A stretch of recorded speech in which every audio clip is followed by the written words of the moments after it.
ಎಲ್ಲರಿಗೂ ನನ್ನ ಚಾನಲ್ಗೆ ಆತ್ಮೀಯವಾದ ಸ್ವಾಗತ. ಚಳಿಗಾಲಕ್ಕೆ ಗಂಟಲು ಕಿರಿಕಿರಿ ಅನ್ನಿಸ್ದಾಗ, ನೆಗಡಿ ಕೆಮ್ಮು ಇದ್ದಾಗ ಬಿಸಿ ಬಿಸಿಯಾಗಿ ಸೂಪ್ ಮಾಡ್ಕೊಂಡು ಕುಡಿದ್ರೆ ಗಂಟಲಿಗೂ ಹಿತವಾಗಿರುತ್ತೆ, ಆರೋಗ್ಯಕ್ಕೂ ಒಳ್ಳೆಯದು. ಟೊಮೊಟೊ ಸೂಪ್ ಯಾವ ರೀತಿ ಮಾಡೋದು ಅಂತ ನೋಡೋಣ ಬನ್ನಿ. ಇದಕ್ಕೆ ಫಾರಮ್ ಟೊಮೊಟೊ ತೊಗೊಳ್ತಾಯಿದ್ದೀನಿ. ಈರುಳ್ಳಿ, ಬೆಳ್ಳುಳ್ಳಿ, ಶುಂಠಿ, ಚಕ್ಕೆ, ಲವಂಗ, ಮೆಣಸು, ಜೀರಿಗೆ, ಅರಿಶಿನ, ಒಂದೇ ಒಂದು ಪಲಾವ್ ಎಲೆ ತೊಗೊಳ್ತಾಯಿದ್ದೀನಿ. ಬೆಣ್ಣೆ ಮತ್ತು ಬ್ರೆಡ್ ಪೀಸಸ್ 2 ತೊಗೊಳ್ತಾಯಿದ್ದೀನಿ. ಮೊದಲಿಗೆ ಕುಕ್ಕರ್ಗೆ ಅರ್ಧ ಚಮಚ ಬೆಣ್ಣೆ ಹಾಕಿ, ಬೆಣ್ಣೆ ಕರಗಿದ ಮೇಲೆ ತೊಗೊಂಡಿರೋಂಥ ಈರುಳ್ಳಿ, ಬೆಳ್ಳುಳ್ಳಿ ಎಲ್ಲ ಹಾಕಿ ಫ್ರೈ ಮಾಡ್ಕೊಳ್ತಾಯಿದ್ದೀನಿ. ಇಲ್ಲಿ ನಾನು ಫಾರಮ್ ಟೊಮೊಟೊ ತೊಗೊಳ್ತಾಯಿದ್ದೀನಿ ಸೂಪ್ ಮಾಡಲಿಕ್ಕೆ.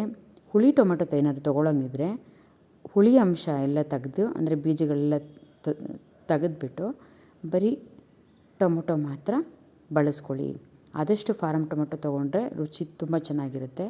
ಹೋಟೆಲ್ ಸ್ಟೈಲಲ್ಲಿ ನಿಮ್ಗೆ ಟೊಮೊಟೊ ಸೂಪ್ ಕುಡಿಯೋದಕ್ಕೆ ತುಂಬ ಟೇಸ್ಟಿಯಾಗಿರುತ್ತೆ. ಸ್ವಲ್ಪ ಉಪ್ಪು ಹಾಕ್ಕೊಂಡು ಚೆನ್ನಾಗಿ ಫ್ರೈ ಮಾಡ್ಕೊಳ್ತಾಯಿದ್ದೀನಿ. ಫ್ರೈ ಮಾಡ್ಕೊಂಡ್ಮೇಲೆ ಸ್ವಲ್ಪ ನೀರು ಹಾಕಿ ಕುಕ್ಕರ್ ಮುಚ್ಚಳ ಮುಚ್ಚಿಬಿಟ್ಟು ಬೇಯಿಸ್ಕೊಳ್ಬೇಕು. ಇಲ್ಲಿ ನೀರು ಸ್ವಲ್ಪ ಕಡಿಮೆನೇ ಹಾಕಿ, ಟೊಮೊಟೊದೆಲ್ಲ ನೀರಿನ ಅಂಶ ಬಿಡೋದ್ರಿಂದ ಬೆಂದ ನಂತರ ಆಮೇಲೆ ನಮಗೆ ಸೂಪ್ ಎಷ್ಟು ಬೇಕೋ ಅಷ್ಟು ನೀರು ಹಾಕ್ಕೊಂಡು ಅಡ್ಜಸ್ಟ್ ಮಾಡ್ಕೊಳ್ಬೋದಾಗುತ್ತೆ. ಕುಕ್ಕರ್ ಮುಚ್ಚಳ ಮುಚ್ಚಿ 1 ರಿಂದ 2 ವಿಷಲ್ ಬರೋದಕ್ಕೆ ಬಿಡಬೇಕು. ಈ ಕಡೆ ತವಾ ಮೇಲೆ ತವಾ ಫ್ರೈ ಮಾಡ್ಕೊಳ್ತಾ ಇದ್ದೀನಿ.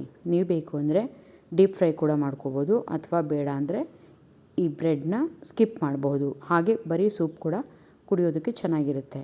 ನಾನಿಲ್ಲಿ ಮಧ್ಯ ಹೋಟೆಲಲ್ಲಿ ಬ್ರೆಡ್ ಪೀಸಸ್ ಹಾಕ್ತಾರಲ್ಲ, ಆ ರೀತಿ ಬರಬೇಕು ಅನ್ನೋ ಉದ್ದೇಶಕ್ಕೋಸ್ಕರ. ಬಟ್ ಡೀಪ್ ಫ್ರೈ ಮಾಡೋದು ಇಷ್ಟ ಇಲ್ಲ, ಹಾಗಾಗಿ ತವಾ ಮೇಲೆ ಶಾಲೋ ಫ್ರೈ ಮಾಡ್ಕೊಳ್ತಾ ಇದ್ದೀನಿ. ಎರಡೂ ಕಡೆ ಚೆನ್ನಾಗಿ ಬ್ರೌನಿಶ್ ಆಗಿ ಫ್ರೈ ಆಗೋ ತನಕ ಫ್ರೈ ಮಾಡಿಕೊಂಡು ಅದನ್ನು ತಣ್ಣಗಾಗೋದಕ್ಕೆ ಪಕ್ಕದಲ್ಲಿ ಎತ್ತಿಟ್ಕೊಳ್ತಾ ಇದ್ದೀನಿ. ತಣ್ಣಗಾದ್ಮೇಲೆ ಸಣ್ಣ ಸಣ್ಣ ಪೀಸ್ಗಳ ಕಟ್ ಮಾಡಿ ಸೂಪ್ ಜೊತೆ ಹಾಕ್ಕೊಂಡು ಕುಡಿದ್ರೆ ಚೆನ್ನಾಗಿರುತ್ತೆ. ಈ ಕಡೆ ಟೊಮೊಟೊ ಎಲ್ಲ ಚೆನ್ನಾಗಿ ಬೆಂದಿದೆ. ಅದನ್ನು ಮೊದಲು ಜಾಲರಿ ಸಹಾಯದಿಂದ ಫಿಲ್ಟ್ರ್ ಮಾಡ್ಕೊಳ್ಳೋಣ. ಫಿಲ್ಟ್ರ್ ಮಾಡ್ಕೊಂಡು ಟೊಮೊಟೊ, ಈರುಳ್ಳಿ ಎಲ್ಲ ಬೆಂದಿರುತ್ತಲ್ಲ, ಅದನ್ನು ಮಿಕ್ಸಿ ಜಾರ್ಗೆ ಹಾಕ್ಕೊಂಡು ಚೆನ್ನಾಗಿ ರುಬ್ಕೊಳ್ಬೇಕು. ನುಣ್ಣಗೆ ಪೇಸ್ಟ್ ಆಗೋ ತನಕ ರುಬ್ಕೊಳ್ಬೇಕು.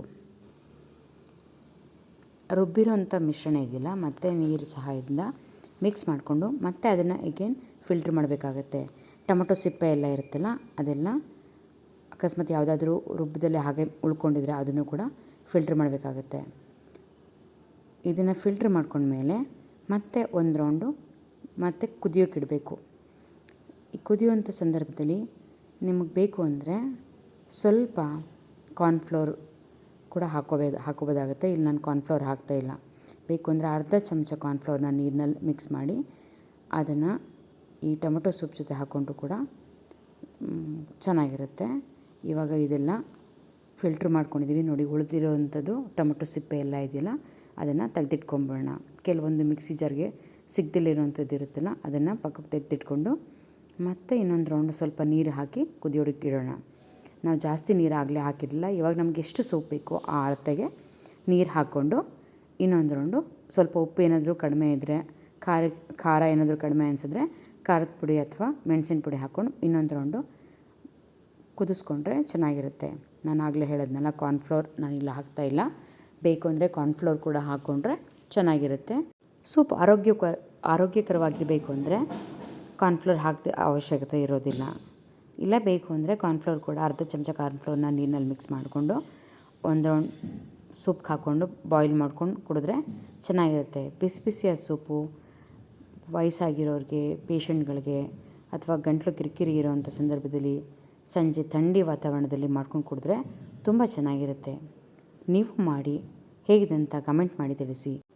ಈ ರೆಸಿಪಿ ನಿಮಗೆ ಇಷ್ಟವಾಗಿದ್ದಲ್ಲಿ ಲೈಕ್ ಮಾಡಿ, ಶೇರ್ ಮಾಡಿ ಹಾಗೂ ಕಮೆಂಟ್ ಮಾಡಿ. ಮತ್ತಷ್ಟು ರೆಸಿಪಿಗಾಗಿ ನನ್ನ ಚಾನಲ್ನ ಸಬ್ಸ್ಕ್ರೈಬ್ ಮಾಡ್ಕೊಳ್ಳಿ. ಧನ್ಯವಾದಗಳು.